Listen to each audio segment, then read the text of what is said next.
Good টাইমছৰ আকৌ এটি নতুন ভিডিঅ'লৈ আপোনালোক সকলোকে স্বাগতম জনাইছোঁ। আশা কৰোঁ আপোনালোক সকলো কুশলে আছে। আজি মই এটা নতুন ৰেচিপি লৈ আপোনালোকৰ ওচৰলৈ আহিছোঁ। আজি বনাবলৈ লৈছোঁ ৰসগোল্লাৰ ৰেচিপি, আৰু ইমান সহজকৈ ৰসগোল্লা বনাব পাৰি। আপোনালোকে হোটেলৰ পৰা কিনি আনিলেও হ'ব, ঘৰতে খুব কম সামগ্ৰীৰে ৰসগোল্লা তৈয়াৰ কৰি খাব পাৰিব। তেন্তে ব'লক আমি ৰেচিপিটোৰ মাজলৈ আগবাঢ়োঁ।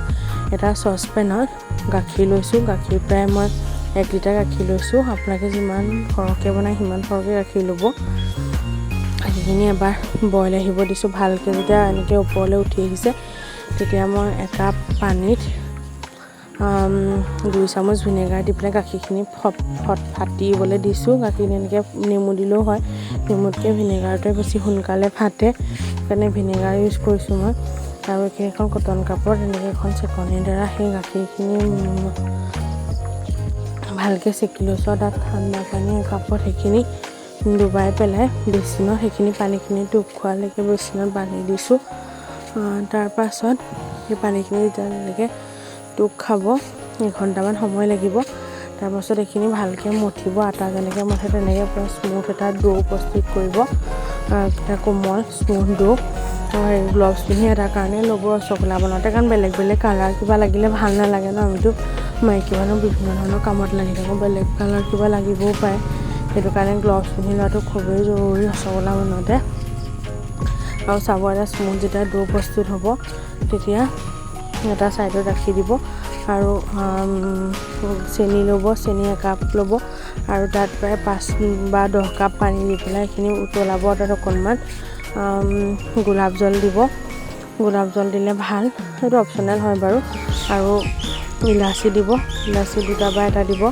দি পেলাই সেই পানীখিনি ভালকৈ উতলিবলৈ দিব।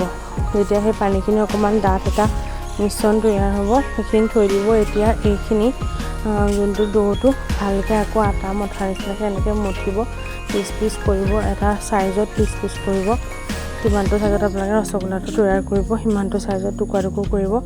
কৰি পেলাই হাতেৰে গোল গোলকৈ লাৰু বনাব। চাব যাতে বস্তুটো ফাটি নাযায়, একদম পূৰা স্মুথ আৰু গোল গোল এটা ফাটি গ'লে বেয়া হয়।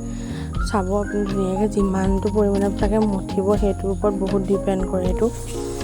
আৰু এনেকৈ কৰাৰ পাছত সেই চেনি পানীখিনি এইখিনি দি দিব, আৰু একদম ফুল ফ্লেমত, মানে ফুল হেৰিয়াত ষ্টভটো কৰিব, যাতে এবাৰ ভালকৈ উতলিব হাই ফ্লেমত দি পেলাই। তাৰ পাছৰবাৰ অকণ মিডিয়াম ফ্লেমত দিব, আৰু এইটো ভালকৈ উতলিবলৈ দিব। তেতিয়া সেই চেনি পানীখিনি সোমাই যায় আৰু বস্তুটো মিঠা হয়। আৰু তাৰ পাছত সেইখিনি কম হেৰিয়াত নখাই থ'ব। ঠাণ্ডা হোৱাৰ পাছত ফ্ৰিজত দিব। আৰু এয়া আপোনালোকৰ ওচৰত ৰসগোল্লা ৰেডি হৈ গৈছে। যদি মোৰ ৰেচিপিবোৰ চাই ভাল পাইছে, তেন্তে মোৰ চেনেলটো ছাবস্ক্ৰাইব কৰিব, লগতে কাষতে থকা বেল আইকনটো ক্লিক কৰি দিব, যাতে মই আহিব লগা ভিডিঅ'সমূহ আপোনালোকে পাই থাকে। তেন্তে ধন্যবাদ ভিডিঅ'টো চোৱাৰ কাৰণে।